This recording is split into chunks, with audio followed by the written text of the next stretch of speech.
আজকের সমাজের সবচেয়ে বেশি অবহেলিত কারা? কারা সবচেয়ে বেশি দোষ না করেও দোষের সাজা ভোগ করে?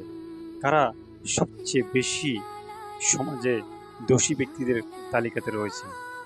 কারা সমস্ত অন্যায় অপরাধ না করেও সবসময় অন্যের কাছে অপরাধী সেজে থাকে?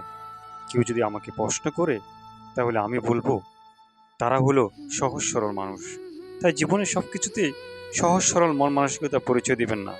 মাঝে মাঝে শক্ত হন, মুখের উপরে সবসময় হাঁ বলবেন না। মাঝে মাঝে না বলতে শিখুন।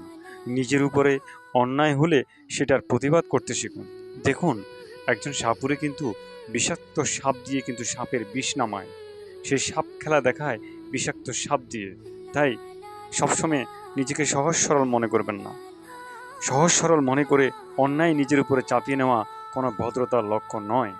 তাই নিজেকে সবসময় আপডেট রাখুন, অন্যায়ের প্রতিবাদ করুন। একটা দাঁড়িয়ে থাকা সুন্দর দেওয়াল, কেউ তাতে টোকা মারারও সাহস পায় না। অথচ যে দেওয়ালটা ভেঙে যায়, মানুষ ভেঙে যাওয়া দেওয়ালের ইট পর্যন্ত ব্যবহার করে। তাহলে কি বুঝলেন? সহজ সরল মানুষগুলা সব জায়গায় অবহেলিত। তাই সাপুরের মতো বিষাক্ত সাপ দিয়ে সাপ খেলা দেখান। হ্যাঁ, এটাই হলো রিয়েলিটি।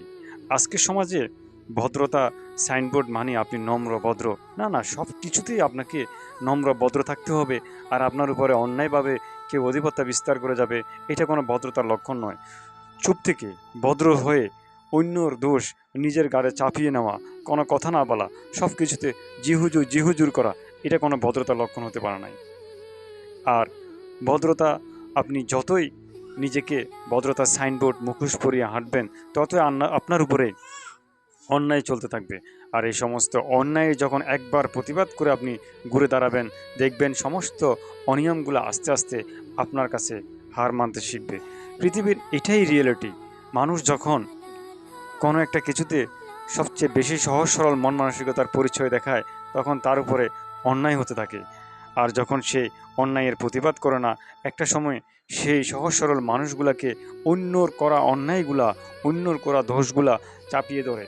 সে আর সেখান থেকে বের হয়ে আসতে পারে না। একটা সময় সে মাথা পেতে নেয় অন্যর দেওয়া অন্যায়গুলা, অন্যর অপরাধ করাকে নিজের অপরাধ হিসাবে তখন তাকে মেনে নিতে হয়। কারণ ওই যে কাউকে যদি বলা হয় যে একটি গাছ কাটার জন্য, সে সবচেয়ে বেশি বনের যে গাছটি সহজ সরল প্রসেসিং করতে সুবিধা, সেই গাছটি কাটবে। কাজে সবসময় সহজ সরল থাকবেন না, সবসময় জিহুজুর জিহুজুর করবেন না। মাঝে মাঝে মুখের উপর উত্তর দিতে শিখুন, এটাই বাস্তবতা। মাঝে মাঝে মুখের উপরে কথা বলতে শিখুন। আপনার সহজ সরল থাকার কারণে মানুষ আপনার উপরে সবচেয়ে বেশি অন্যায় আধিপত্য বিস্তার করবে। আশা করি ভিডিওটি ভালো লাগলে শেয়ার করবেন, কমেন্ট করে জানাবেন।